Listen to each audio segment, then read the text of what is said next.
안녕하세요. 저는 디지아톰의 노남영이라고 합니다. 저는 디지아톰에서 렌더판과 오토데스크 M&E 제품, 맥스마야 모션빌더 머드박스를 지원하고 있는 기술 팀장으로 있습니다. 지금부터 매주 수요일 날 1차, 2차, 3차 웨비나를 진행할 텐데요.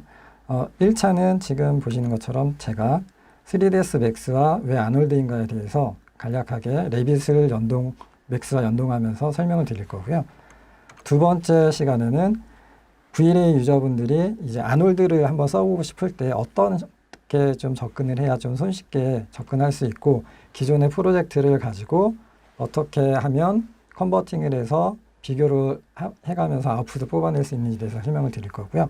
3차는 이제 해외에 계신 이 현업 실무자분께서 이제 맥스와 아놀드를 가지고 실무에서 어떻게 적용해서 결과물을 낼 수 있는지에 대한 부분을 설명을 드리도록 할 예정입니다. 그렇기 때문에 1차, 2차, 3차 다 빠지지 마시고 전체 다 한번 참석해 주시길 부탁드리고요.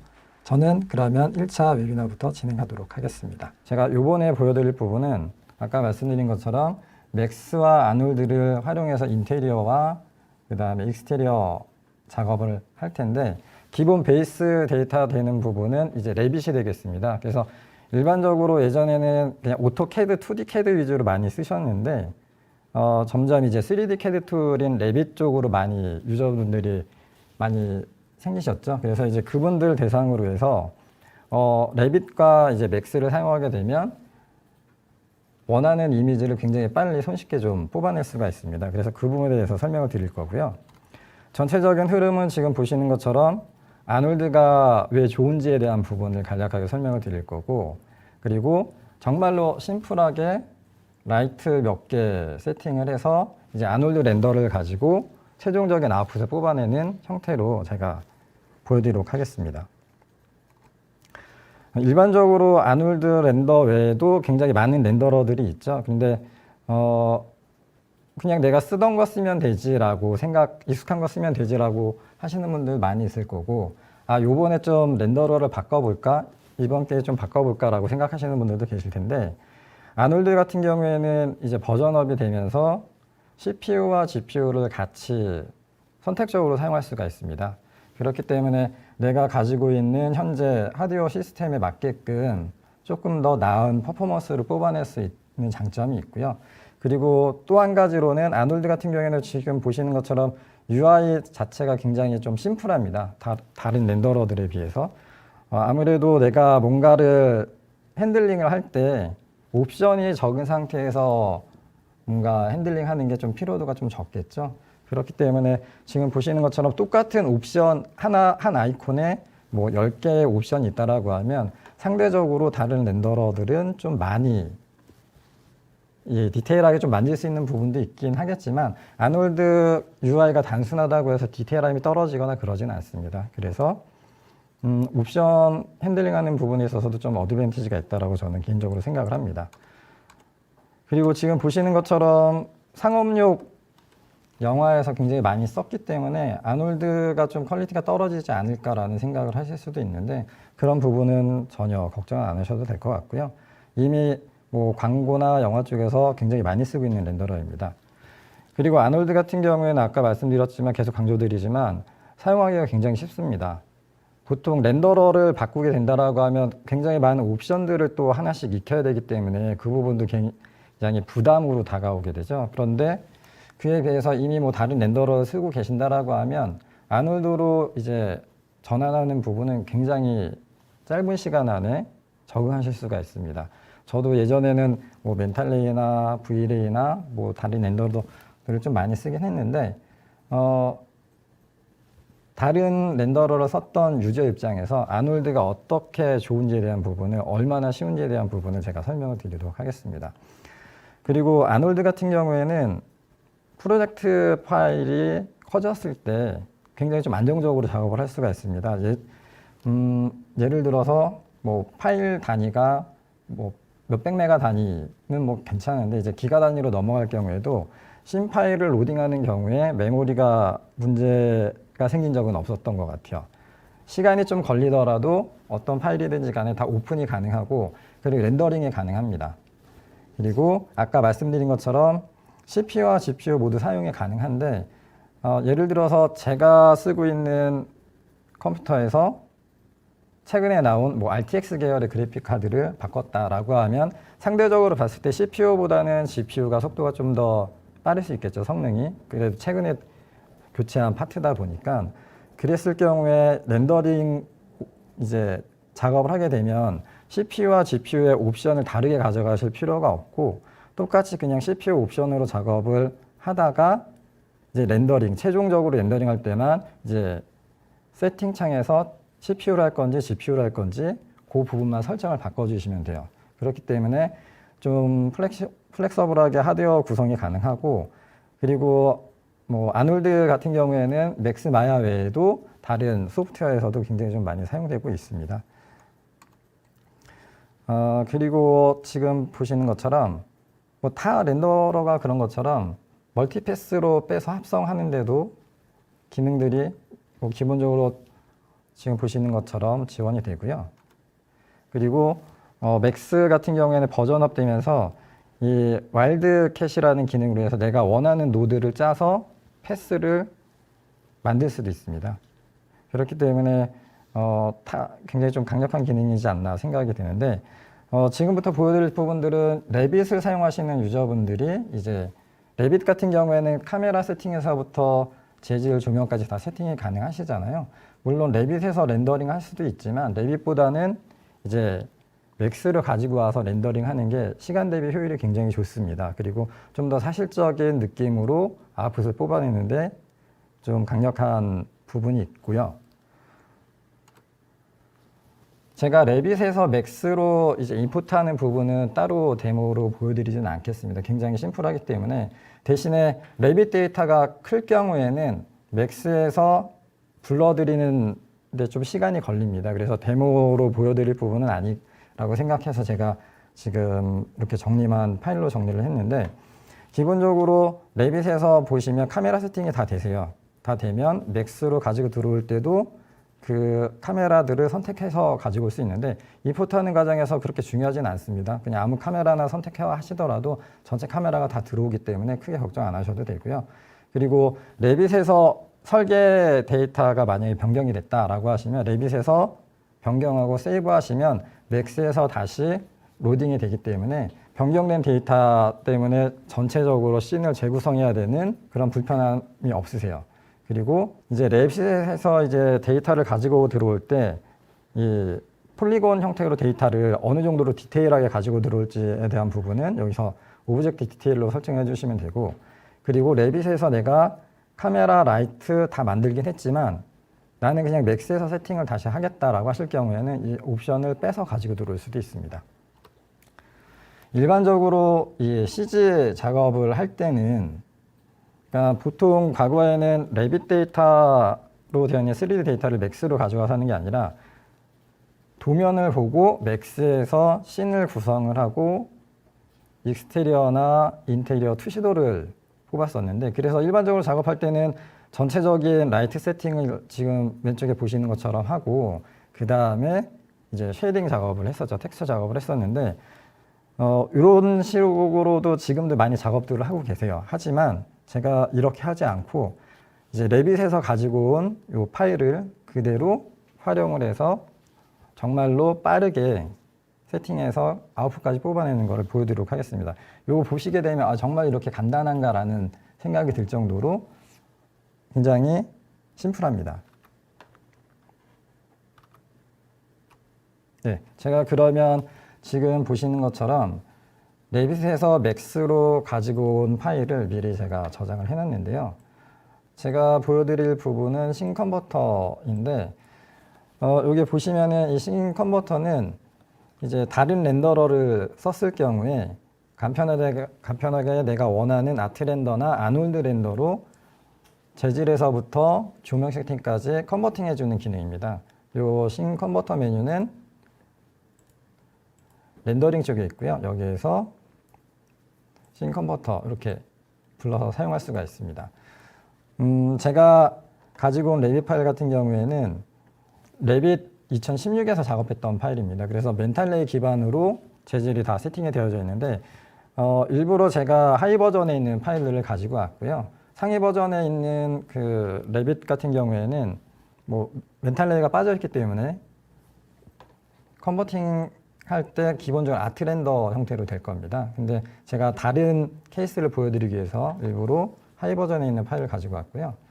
여기에서 이제 아놀드 렌더로 바꿔주기 위해서 이 에디터 부분을 아놀드로 바꿔주시면 돼요. 그리고 여기에 보시면 소스랑 뭐 데스티네이션 이렇게 되어 있는데 이 기능들은 이런 식으로 룰을 옆으로 추가할 수도 있고 빼줄 수도 있습니다. 여기 보시면 제가 뭐 선앤스카이라고 되어 있는 부분이 있죠. 이 부분이나 뭐 익스포즈 컨트롤이나 이런 부분을 만약에 빼주고 싶다고 하시면 그냥 리무브 해주시면 돼요. 다시 더해주고 싶다라고 하면 여기에서 add 룰루에서 더해줄 수 있습니다. 사용 방법은 굉장히 간단한데 기능은 굉장히 강력합니다. 그래서 제가 이 상태에서 아놀드 렌더로 한번 컨버팅을 진행해 보도록 하겠습니다. 이 버튼 눌러주시면 되는데 전체적으로 보시면은 굉장히 빨리 진행이 됩니다. 지금 보시는 것처럼 금방 이렇게 컴플리트 되는 걸 보실 수가 있죠. 그리고 이 부분은 제가 이쪽에 있는 옵션을 룰을 바꿨기 때문에 저장할 건지에 대한 부분인데 저는 저장을 안 하고 그냥 꺼버리겠습니다. 그리고 전체적으로 보게 되면 이 레빗 파일 같은 경우에는 카메라가 4개가 주어져 있습니다. 그리고 여기 보시면 라이트가 있는데 이 라이트는 이 데이 앤 라이트라고 해서 멘탈레이에 있었던 부분인데 이 부분을 제가 사용할 건 아니고요. 이 부분은 제가 익스테리어 할 때 선 포지셔너로 어떻게 대응되는지 한번 보여드리도록 하겠습니다. 이렇게 지워주고요. 이 상태에서 먼저 인테리어 부분을 조명 세팅을 해서 렌더링 한번 해보도록 하겠습니다. 지금 아놀드 렌더러로 바뀌어진 상태죠. 그래서 렌더 셋업에 가게 되면 아놀드 형태로 옵션이 바뀐 걸로 보실 수가 있고 렌더 탭에 가게 되면 기본값이 이렇게 주어져 있습니다. 그러면 제가 이제 차이를 봐야 되기 때문에 제가 최종적으로 뽑을 렌더링 아웃풋은 HD 사이즈일 거고요. 그리고 테스트할 때는 이미지를 작게 해서 어느 정도 되는지 감을 잡기 위해서 렌더링 이렇게 한번 해보겠습니다. 지금 렌더링을 해보니까 우선 딱 보이는 에러가 이렇게 보이시죠? 여기 지금 보면 에러 메시지가 텍스처 맵이 지원되지 않습니다라고 이렇게 나옵니다. 네. 그래서 이런 에러들을 하나씩 잡아줄 텐데 이 부분은 시스템 쪽에 가면 레거시 3ds Max 서포트라는 항목이 있습니다. 이 부분을 체크를 해주시면 돼요. 그러면 하이 버전에서 있던 텍스처로 작업했던 부분을 아놀드에서 지원을 해주게 됩니다. 우선은 이 상태에서 다시 렌더링을 해볼게요. 아까도 말씀드린 것처럼 이 레거시 3ds Max 서포트를 켜주니까 에러 메시지가 안 올라오죠. 이 상태에서 보시면 이제 텍스처는 레빗에서 다 해왔기 때문에 따로 맥스에서 해주실 필요는 없습니다. 그렇기 때문에 이제 사용자분들은 조명 세팅만 잘 해주면 괜찮은 이미지를 이제 아웃풋으로 만들 수가 있는 거죠. 저는 라이트를 많이 사용하지 않을 거고요.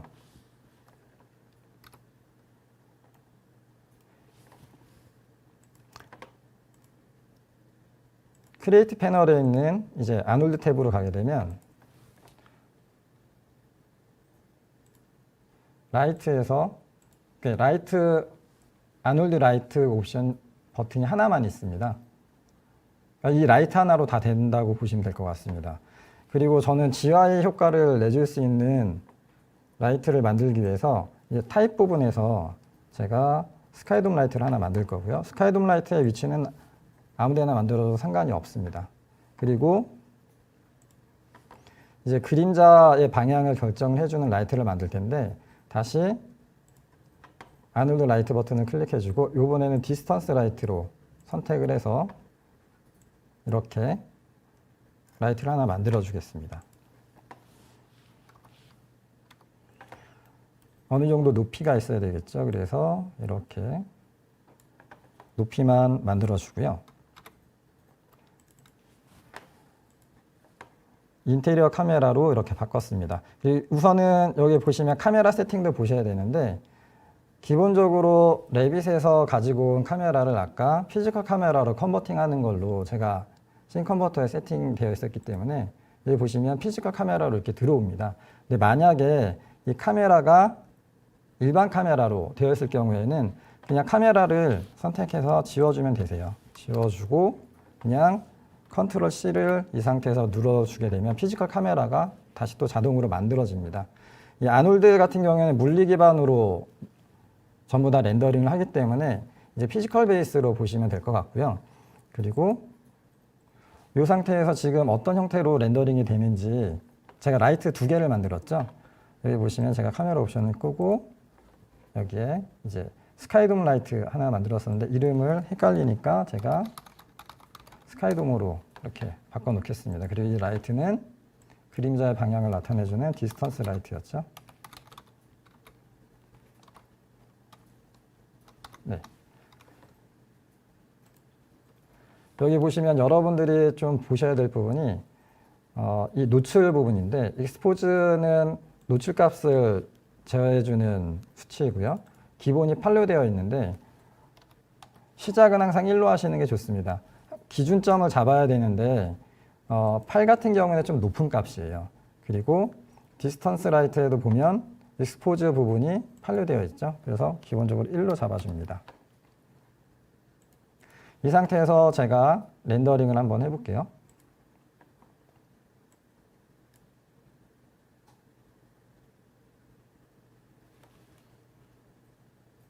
지금 보시는 것처럼 굉장히 좀 어둡게 나오죠? 그러면 원래 기본값인 8인 상태로 한번 보겠습니다.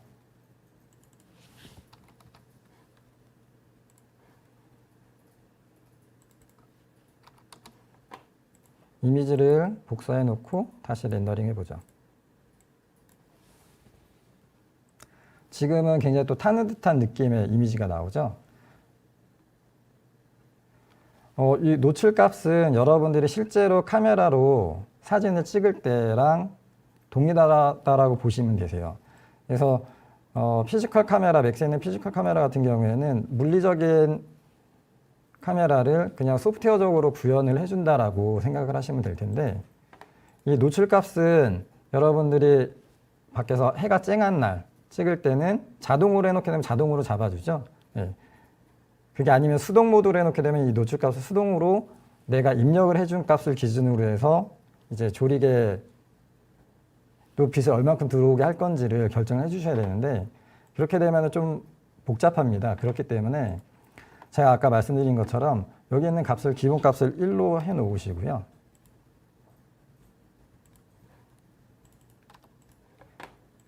맥스에 보시면 렌더링 쪽에 단축키 8번으로 인바이러먼트라는 부분이 있습니다. 여기에서 익스포즈 컨트롤이라는 부분이 있는데 이 익스포즈 컨트롤 자체가 그냥 노출 값을 제어해주는 옵션이라고 보시면 돼요. 자동 카메라처럼 그냥 자동으로 어느 정도 전체적인 노출 값들을 다 조절을 해줍니다. 아까 제가 라이트가 뭐 2개였었는데 나중에는 조명 같은 경우에 뭐 여러 개 늘어날 수 있겠죠. 그랬을 경우에도 이 익스포즈 컨트롤을 쓰시게 되면 굉장히 편하게 이 노출 값을 제어해 주실 수가 있고 그리고 매번 여기서 렌더링 하실 필요는 없고 렌더 프리뷰 버튼 클릭해 주게 되면 여기 보시는 것처럼 작게 미리 보실 수가 있습니다. 지금 제가 단지 그냥 피지컬 카메라 익스포즈 컨트롤만 하나 더 설정했을 뿐인데 지금 보시는 것처럼 전체적인 밝기가 굉장히 달라졌죠. 그래서 이 상태로 렌더링 한번 해보겠습니다.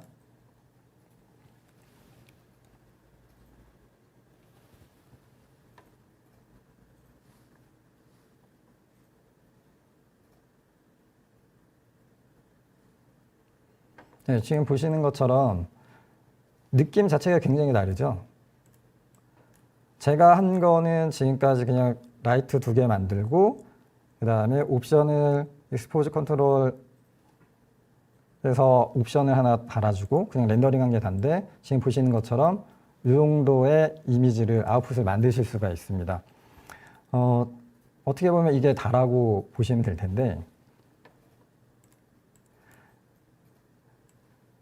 일반적으로 이제 V-Ray 쓰시는 분들은 인테리어 세팅을 할 때 창 쪽에다가 조명을 하나 더 달아줘서 부족한 광원을 보충해주는 경우가 많이 있습니다. 그래서 그 부분을 응용을 해서 아놀드에서는 어떻게 쓰는지 한번 보여드리도록 할게요. 이 상태에서 제가 이미지를 비교하기 위해서 램 플레이어에다가 현재 렌더링된 이미지를 이렇게 저장을 하겠습니다.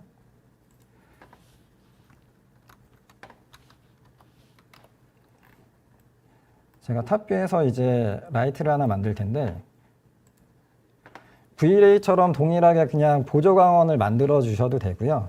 그게 아니라 지금처럼 메인으로 만들어져 있는 이 디스턴스 라이트와 스카이돔 라이트에 있는 빛을 실내로 가지고 들어오는 형태로도 만드실 수가 있습니다.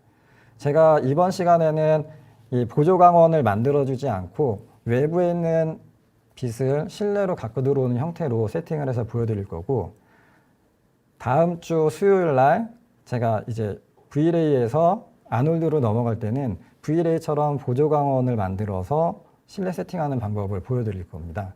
그래서 지금은 제가 라이트를 만들 테니까 외부에서 들어오는 장치를 하나 만들어 줄 텐데 그 장치 역시도 아놀드 라이트 부분에 있습니다. 이 아놀드 라이트에서 제가 이 emit light from 여기 타입에 보시면 디스턴스가 아니라 이제 쿼드라는 부분이 있습니다. 이 쿼드도 조명의 일종인데 이 쿼드 조명의 재밌는 부분은 이 포탈 모드를 켜주게 되면 나머지 옵션들이 다 비활성화되죠. 이 포탈 모드 자체가 이제 스카이돔 라이트와 연동이 돼서 스카이돔 라이트에 있는 외부 광원을 실내로 이제 전달해주는 역할을 하게 됩니다. 그래서 우선은 제가 탑뷰에다가 이렇게 하나 만들 거고요. 그리고 위치를 잡아주기 위해서 사이즈를 먼저 이렇게 늘리겠습니다.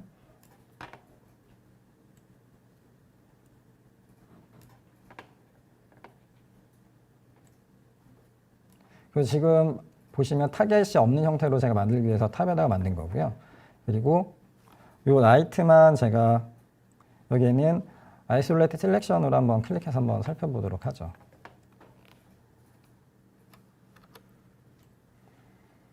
회전을 하게 되면 여기 보시면 방향성이 있습니다. 이렇게 방향성이 있는데 이 방향을 맞춰주기 위해서 제가 이렇게 라이트만 따로 보여드린 거고요.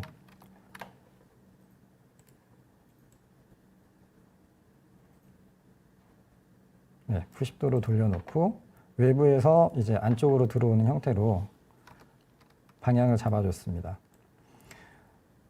지금 카메라가 있는 부분이 이 안이죠. 이 안쪽으로 외부에 있는 빛이 이렇게 투과돼야 되기 때문에 창 크기 정도로 맞춰서 늘려주시면 돼요. 이렇게. 그리고 화면을 돌려서 맞춰주시면 되는데 크기가 좀 많이 크죠? 네.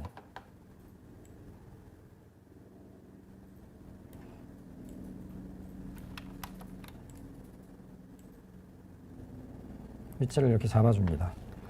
그리고 Shift 키를 누르고 복사한 다음에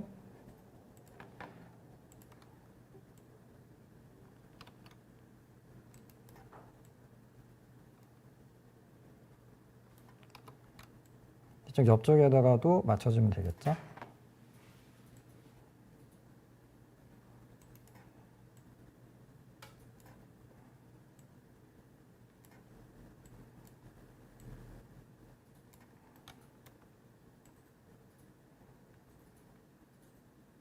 네, 대략 이렇게 맞춰주겠습니다. 그리고 제가 아까 말씀드린 것처럼 이 라이트를 이제 포탈 모드로 바꿔주기 위해서 이 포탈 옵션을 켜주면 되겠죠. 세 가지 다 포탈 모드를 이렇게 켜줍니다. 그러면 여기에 있는 라이트에 있는 옵션들은 사용하실 수가 없고 이제 창 크기에 맞게끔 크기 조절만 가능하세요. 그리고 다시 카메라로 돌아가서 여기 보시면 여기에 보시는 이제 포탈 라이트가 만들어진 걸 확인하실 수가 있고, 제가 이 포탈 라이트 같은 경우에는 스카이돔 라이트와 연동이 된다고 말씀드렸는데 이 스카이돔 라이트 선택을 하신 다음에 여기 보시면 포탈 모드가 있죠. 지금 오프로 되어져 있습니다. 오프로 되어져 있는데 이 부분을 제가 인테리어 온리로 한번 바꿔 놓을게요. 바꿔 놓고 다시 한번 렌더링을 해 보겠습니다.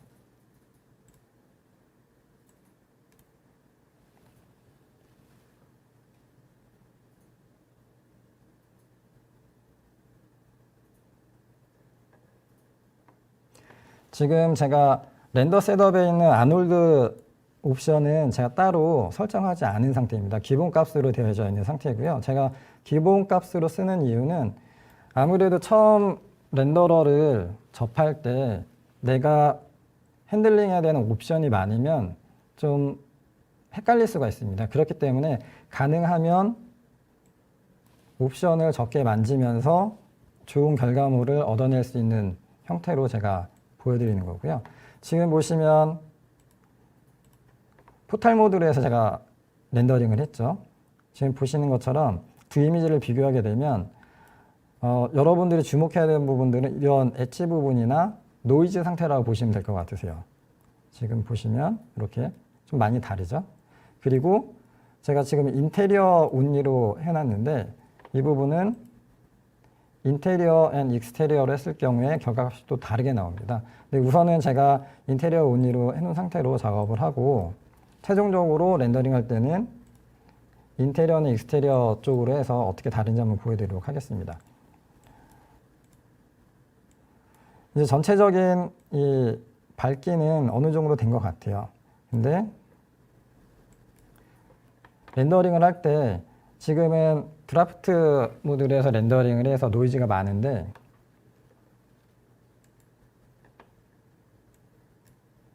최종적으로 렌더링 할 때는 렌더 셋업에 있는 이 샘플 값을 높여주시면 됩니다.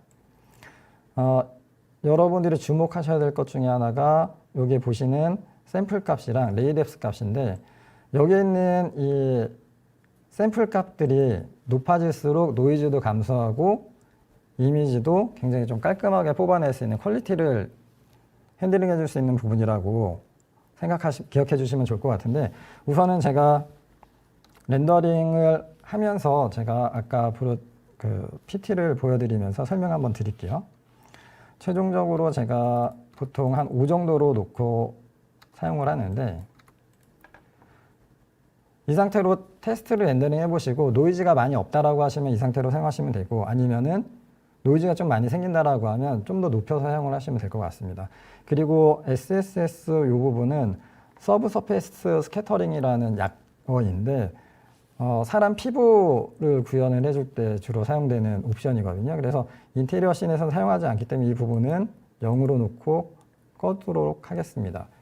그러니까 안 쓰는 기능들은 오프로 해주시게 되면 렌더링 하시는데 시간을 조금 더 세이브할 수 있는 부분이 있고, 이 상태에서 렌더링을 할 때 라이트에도 보시면 노이즈를 줄이는 부분이 이 샘플 값이 있습니다. 이 샘플 값을 뭐 5에서 8 정도로 높여주시면 노이즈를 감소해 줄 수가 있는데, 우선은 전체적인 이 분위기를 봐야 되기 때문에 그냥 렌더링 한번 해보도록 하겠습니다. 그 렌더링이 되는 동안 제가 아까 보여드렸던 화면으로 돌아와서 다시 설명을 드릴게요. 여기 보시는 것처럼 카메라가 4개로 구성되어 있는 레비 파일을 가지고 와서 저는 이쪽 우측 하단에 있는 인테리어 카메라를 가지고 라이트 세팅을 하고 렌더링을 하는 중이고요. 전체적으로 작업했던 부분을 다시 한번 돌아보자면 카메라가 만약에 피지컬 카메라가 아니다라고 하시면은 이 카메라를 지워주시고 그냥 그 장면에서 컨트롤 C를 눌러주시면 피지컬 카메라가 만들어집니다. 이런 식으로요.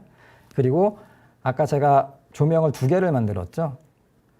이 조명 세팅을 하실 때 처음에는 가능하면 조명이 적으면 여러분들이 핸들링 하시기가 편하고, 조명이 늘어나면 늘어날수록 그만큼 내가 고려해야 될 사항들이 많기 때문에 조금 복잡해질 수가 있습니다. 그래서 처음 세팅을 하실 때는 카메라 세팅하는 부분과 맞춰서 조명을 그때그때 맞춰줘야 되긴 하지만 처음에는 이 두 가지로 시작하시는 게 가장 좋습니다.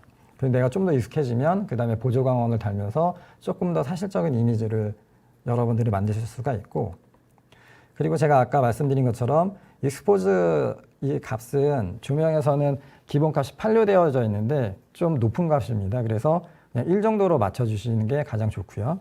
1 정도로 맞춰주고 그 다음에 이제 여러분들이 렌더링 하실 때 이 텍스처에 대한 오류가 나올 경우에는 싱컨버터를 가지고 컨버팅하고 오류가 나오는 부분은 여기에 있는 레거시 3ds Max 맵 소프트라는 부분을 체크를 해주시면 됩니다.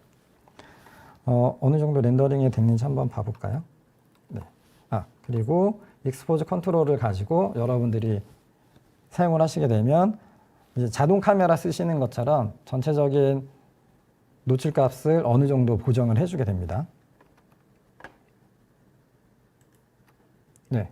지금 보시는 것처럼 렌더링이 거의 끝나가고 있죠?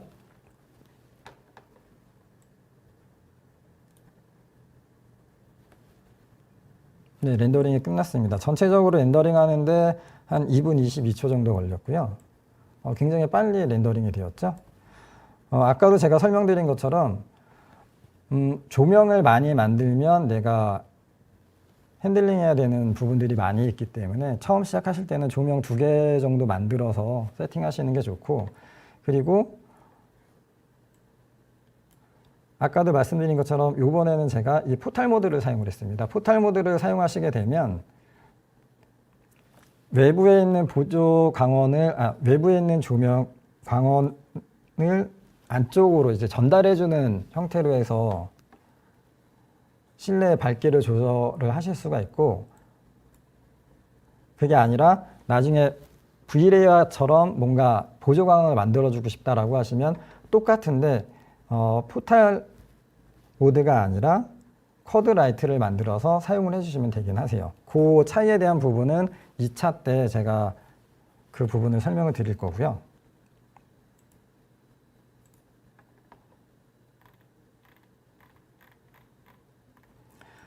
제가 좀 더 이제 설명을 드리자면,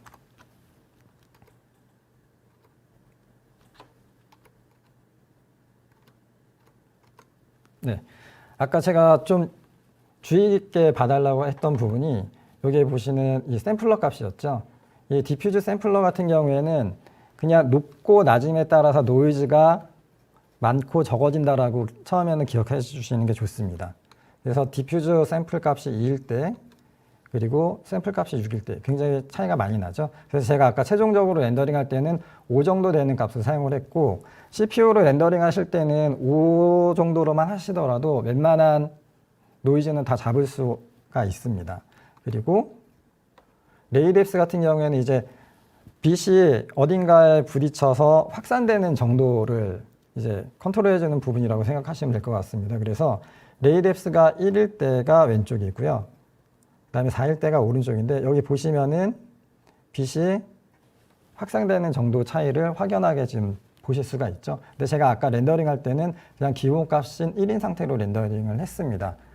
결과물을 빨리 뽑아내기 위해서 기본값을 사용을 했는데, 만약에 좀 더 자연스러운 형태로 뭔가 연출을 하고 싶다라고 하시면 값을 1보다 높게 사용해 주시면 될 것 같습니다.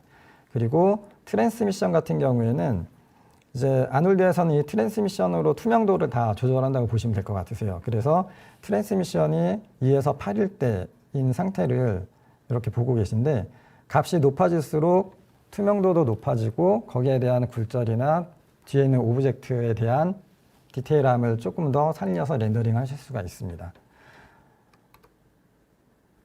그리고 노이즈를 줄일 수 있는 부분으로 아까 제가 라이트 쪽에 보시면 샘플 값이 있다고 말씀드렸죠. 저는 기본 값을 1로 놓고 렌더링을 했었는데, 만약에 렌더링 했는데 노이즈가 좀 많이 있는 것 같다라고 하시면 렌더 셋업에 있는 샘플 값 말고 여기에 있는 라이트에 있는 샘플 값도 높여주시는 게 어떻게 보면 더 효과적일 수 있습니다.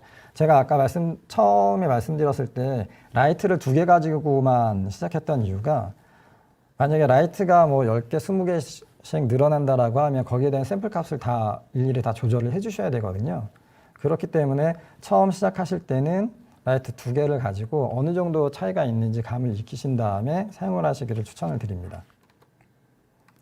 그리고 여기 보시는 것처럼 이 아놀드 렌더 같은 경우에는 최소에 대한 이 빛에 대한 픽셀, 그러니까 토탈 레이퍼 픽셀이라는 요 값으로 전체적으로 요걸 가지고 어느 정도의 퀄리티를 뽑아낼 수 있는지를 가늠하실 수가 있는데, 요 부분을 설명드리는 이유는 아놀드가 이제 CPU랑 GPU랑 같이 사용을 할 수가 있는 렌더러가 되었죠.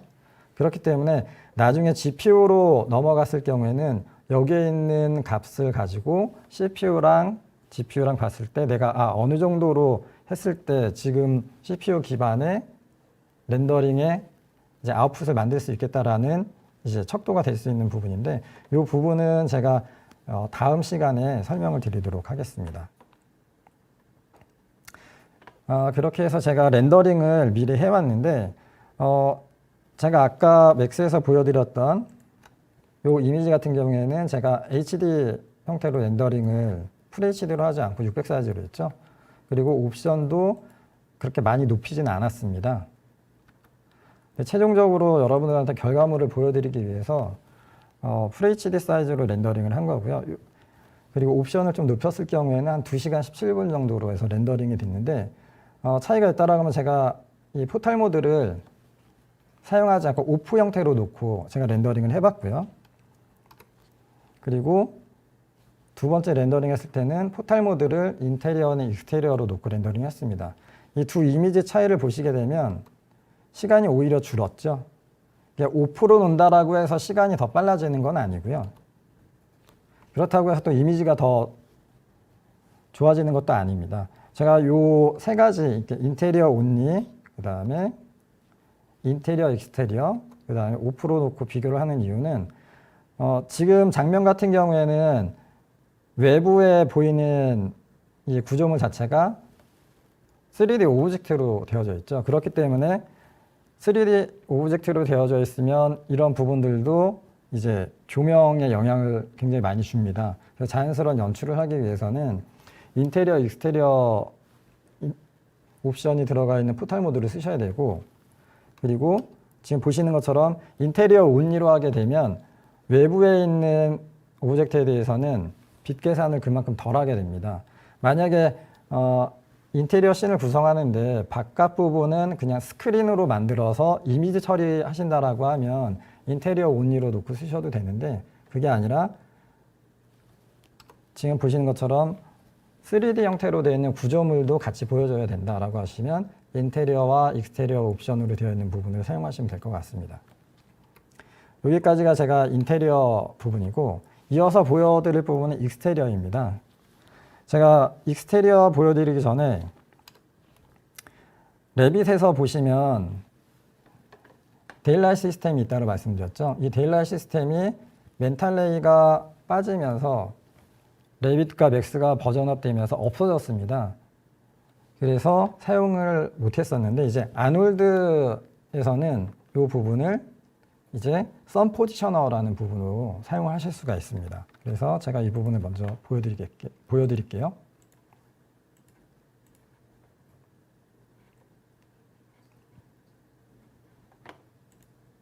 제가 씬을 미리 하나 준비해왔는데, 여기 보시는 것처럼 쉐이더볼이 있습니다. 그리고 이 상태에서 제가 기본값인 거고요. 이 상태로 렌더링 한번 해볼게요. 지금은 제가 액티브 쉐이드 모드로 설정을 해놨는데, 이 액티브 쉐이드 모드 같은 경우에는 실시간으로 이렇게 보실 수가 있습니다. 네, 이렇게 보실 수가 있고요. 제가 아까 레빗 파일은 이 액티브 쉐이드 모드를 안 한 이유가 레빗 파일 자체가 용량이 굉장히 큽니다. 그렇기 때문에 원활한 데모 진행을 위해서 제가 액티브 쉐이드 모드를 안 했던 거고요. 이 상태에서 제가 매티리얼 에디터를 하나 열겠습니다. 이렇게 열어주고, 그다음에 여기 보시면 화면이 바뀌니까 자동으로 바뀌죠. 이렇게 이 부분을 방지하기 위해서 제가 락을 걸겠습니다. 그리고 탑뷰에서 보시게 되면 여기에 제가 만들었던 썸 포지셔너가 이렇게 있습니다. 이 썸 포지셔너가 예전에 있던 데일라이트 시스템이라고 보시면 되고, 사용 방법은 동일합니다. 여기에 지역 로케이션 클릭해 주시고 지역 선택하고 대한민국 지도를 선택해 주시면 되고요. 이렇게 되면 그 시간에 맞는, 월과 시간에 맞는 형태로 태양 궤적을 만드실 수가 있는 거고, 이 태양 궤적 같은 경우에는 여기에 있는 인바이러먼트에 있는 피지컬 선 앤 스카이라고 하는 요 매터리얼 에디터와 연동하게끔 되어져 있습니다. 그래서 제가 확대를 좀 해볼게요. 여기 보시면 여기 둥근 부분이 태양 부분인데, 제가 지금 저녁 시간으로 되어 있으니까 이걸 낮 시간으로 한번 이렇게 옮겨 보겠습니다. 이렇게 옮기면 여기 보시는 것처럼 태양의 상이 맺히는 걸 보실 수가 있죠.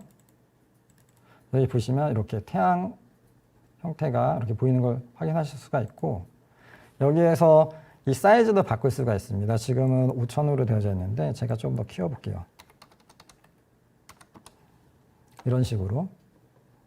그래서 이 데일라이트 시스템 가지고 여러분들이 HDR 이미지를 대신해서 사용하실 수도 있고, 그게 아니라 어떤 지형의 좌표에 맞춰 가지고 거기에 맞는 코드에 따라서 광량 세팅을 하고 인테리어 룩을 좀 만들고 싶다라고 하시면 이 선 포지셔너를 사용하셔도 될 것 같습니다.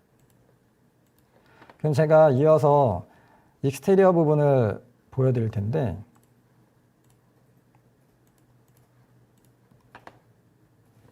처음에 제가 가져왔던 레빗 파일에서 조명 세팅까지 저장되어 있는 형태고요. 보시면 알겠지만 크게 달라진 부분이 없습니다. 여기 보시는 것처럼 라이트, 스카이돔 라이트, 디스턴스 라이트, 그 다음에 외부에서 들어오는 포탈 모드로 되어 있는 쿼드 라이트가 있습니다. 이 상태로 제가 익스테리어 세팅을 할 텐데, 지금 요 보여지는 요 부분을 한번 렌더링 하도록 하겠습니다. 그리고 일반적으로 빠르게 뭔가 작업을 하실 때 배경에다가 현장 사진을 깔아놓고 하실 수도 있고, 아니면은 뭐 HDR 이미지를 놓으실 수도 있고, 따로 뭔가 배경 작업을 하지 않는다라고 했을 경우에 그냥 3D상에서 그냥 간단하게 좀 보고 싶다라고 했을 경우에 제가 그 백그라운드를 어떻게 처리하는지에 대한 부분도 제가 설명드리도록 하겠습니다. 지금 이 상태 보시면 레빗에서 맥스로 처음 파일을 가지고 오고 조명만 세팅했다라는 가정으로 그 시점부터 봐주시면 될 것 같고요. 그럼 아까 마찬가지로 보시면 아놀드 렌더러는 기본값 세팅으로 되어 있습니다. 그런데 제가 요 SSS 옵션을 꺼줄게요. 그리고 화면 사이즈는 한 600 정도면 좋을 것 같습니다. 이 상태로 제가 인테리어 세팅을 했던 라이트죠. 그 상태에서 렌더링 한번 해보겠습니다. 네, 똑같이 옵션 렌더링 할 때 에러 메시지가 나오면 레가시 3ds 맥스 맵 서포트 이 부분 켜주시면 되고요. 다시 렌더링 하겠습니다. 지금 보면 똑같은 조명인데 외부이기 때문에 좀 아까 실내에서 봤을 때 그런 빛의 느낌이 아니죠. 제가 아까 초반에 설명드린 것처럼 피지컬 라이트와 피지컬 카메라 같은 경우에는 물리 기반으로 다 연출을 하기 때문에 여러분들이 실외에서 사진을 찍으실 때 걸어가면서 사진을 찍다 보면 그 위치마다 카메라가 자동으로 잡아주지 않으면 노출값을 수동으로 다 설정을 해주셔야 됩니다. 그런 것처럼 이 피지컬 카메라를 사용하실 경우에는 이제 카메라 위치가 바뀌었기 때문에 거기에 맞는 이 노출값을 맞춰주셔야 되는데, 제가 아까 자동 카메라 역할을 하는 게 환경맵에서 익스포즈 컨트롤이라고 했었죠. 그래서 다시 익스포즈 컨트롤을 하나 올려줘 보겠습니다. 그리고 좀 빨리 보기 위해서 작은 화면으로 프리뷰 버튼을 클릭해 주시게 되면 전체적인 빛이 어느 정도라는 거를 확인하실 수가 있어요. 지금 보니까 빛이 조금 밝은 것 같아요. 밝은 것 같고 그 다음에 배경은 지금 까맣기 때문에 우선은 제가 이미지를 백그라운드로 넣기 전에 색깔을 좀 바꿔주겠습니다. 이렇게 바꿔주고 그 다음에 전체적으로 보니까 밝기가 조금 밝기 때문에 여기서 노출 값을 이렇게 한번 낮춰볼게요. 낮춰보니까 이제 하늘도 조금 파랗게 나오네요. 근데 그에 비해서는 건물이 전체적으로 좀 어두운 것 같습니다. 그래서 제가 한 -2 정도로 놓고 전체적으로 한번 맞춰주고요. 이 상태로 렌더링을 한번 해보겠습니다.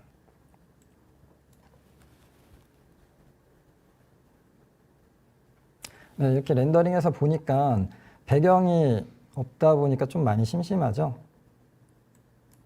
뭐 이 상태에서 그냥 뭐 컨펌 하셔도 되는데 그게 아니라 여기서 조금 더 현장과 맞게 연출을 좀 하고 싶다라고 하시면 현장 사진을 뒤에다가 놓으셔도 되고 아니면 조명을 조금 더 자연광 형태로 건물에 묻어나게끔 해주고 싶다라고 하실 경우에는 HDR 이미지를 쓰셔도 됩니다. 그래서 제가 HDR 이미지로 익스테리어 세팅하는 부분을 보여드릴 텐데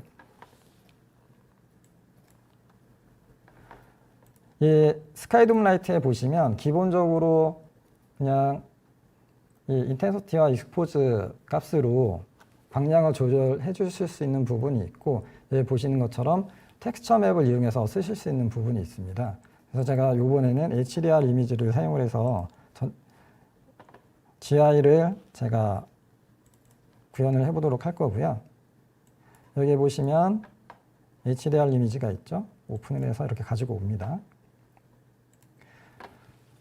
그리고 이 레졸루션 여기 보시면 1000으로 기본값이 1000으로 되어져 있는데 만약에 HDR 이미지를 사용하신다라고 하면 HDR 이미지가 만약에 뭐 3000짜리다 라고 하시면 그 레졸루션을 그냥 3000으로 맞춰주시면 됩니다. 그리고 저는 파일 포맷을 레트롱 타입으로 할 거고요. 그리고 이 이미지가 배경에도 나와야 되겠죠. 그래서 인바이러먼트 쪽에다 넣어줄 텐데 그 전에 아놀드에 보면 V-Ray도 마찬가지지만 인바이러먼트 롤아웃 메뉴가 있습니다. 똑같이 아놀드에서도 이 인바이러먼트 롤아웃 메뉴 제공을 해주고요. 여기에서 백그라운드를 커스텀 맵으로 사용할 수가 있습니다. 커스텀 맵으로 해서 똑같은 이미지 맵을 쓸 거기 때문에 여기서 가져다가 제가 이렇게 넣어서 복사를 하겠습니다. 그리고 백그라운드에다가도 복사를 해서 이렇게 넣어주죠.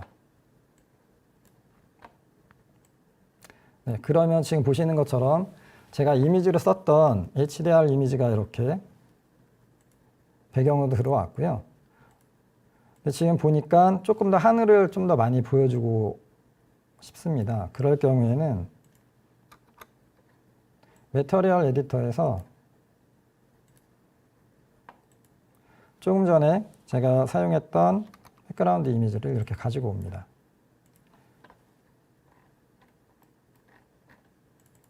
이렇게 있죠. 여기에서 이제 값을 편집해 주시면 화면을 보면서 편집해 주시면 위치를 잡아줄 수가 있습니다. 제가 하늘을 보고 싶기 때문에 값을 그냥 임의로 한번 올려보죠. 예, 플러스 되니까 위로 올라가니까 제가 마이너스로 좀 낮춰보고요. 네, 한 이 정도면 될 것 같습니다.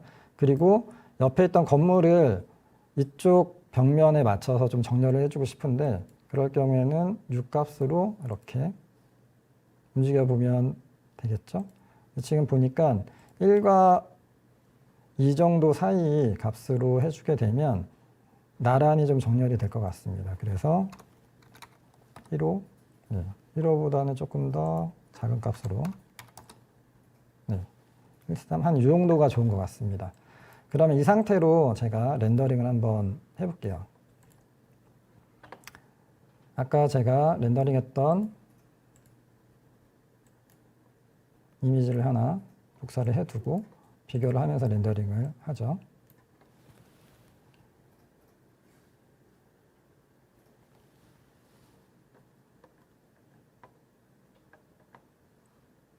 지금 보시면 제가 HDRI 이미지를 사용했기 때문에 HDRI에 있는 광원에 대한 컬러 값이 건물에 이렇게 보시는 것처럼 묻어나는 걸 보실 수가 있고, 그리고 환경맵에서 있던 주변에 있던 건물 반사가 지금 보시는 것처럼 이렇게 자연스럽게 생기는 걸 보실 수가 있죠.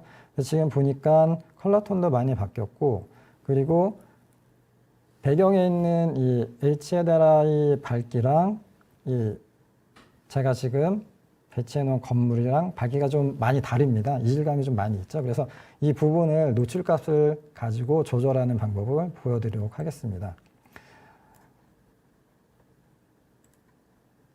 이미지를 하나 이렇게 복사해 두고요. 매티리얼 에디터를 여신 다음에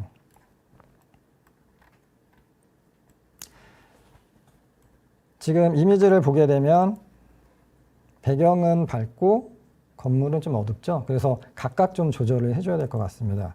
그래서 아놀드에서는 이 부분을 맵에서 아놀드 쪽으로 가시면 컬러에 있는 컬러 커렉트로 조절을 하실 수가 있습니다.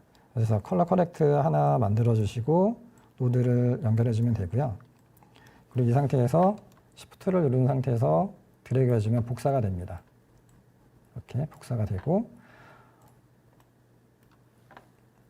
여기 위에 있는 33번 컬러 커렉트 같은 경우에는 제가 배경으로 쓸 거기 때문에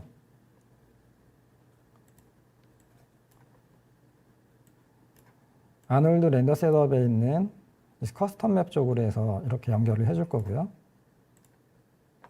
그리고 34번 같은 경우에는 스카이돔 라이트에 있는 HDRI 이미지 쪽으로 이렇게 연결을 해줄 겁니다. 그리고 배경, 아까 백그라운드 보시면 이쪽에다가도 연결을 해줘야 되겠죠? 그래서 33번을 이렇게 연결을 해줍니다.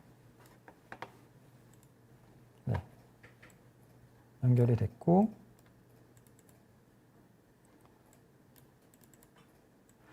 아까 제가 이미지를 보시면 배경은 밝고 건물은 좀 어두웠죠. 현재 지금 똑같은 값이기 때문에 이제 조명으로 들어간 부분에서 노출 값을 건물은 조금 높여줘 볼게요. 대략 한 이 정도로 높여주고, 이 상태에서 렌더 프리뷰로 한번 보겠습니다. 이 렌더 프리뷰 쓰시면 굉장히 좋은 게 아무래도 화면을 작게 보기 때문에 전체적으로 렌더링 하는 것보다는 굉장히 빨리 결과물을 보실 수가 있습니다. 그래서 전체적인 밝기가 어느 정도 되는지 확인을 하시고, 지금 보시면 좀 많이 밝아졌죠? 이 상태에서 렌더링 한번 해보겠습니다.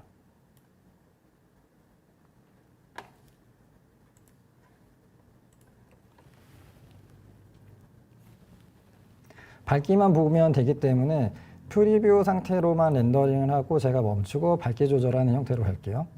지금 보시면은 아까보다는 좀 많이 밝아졌죠? 네. 그렇기 때문에 제가 캔슬을 하고, 그리고 다시 값을 조금 더 높여보겠습니다. 3 정도. 네, 3 정도 높여보고, 좀 쨍한 느낌을 주고 싶을 때는 백그라운드에 있는 값도 살짝 높여주면 좋겠죠? 그 상태로 각각 조절을 했고요. 밝기만 보시면 되기 때문에 전체적으로 끝까지 렌더링 하실 필요는 없습니다.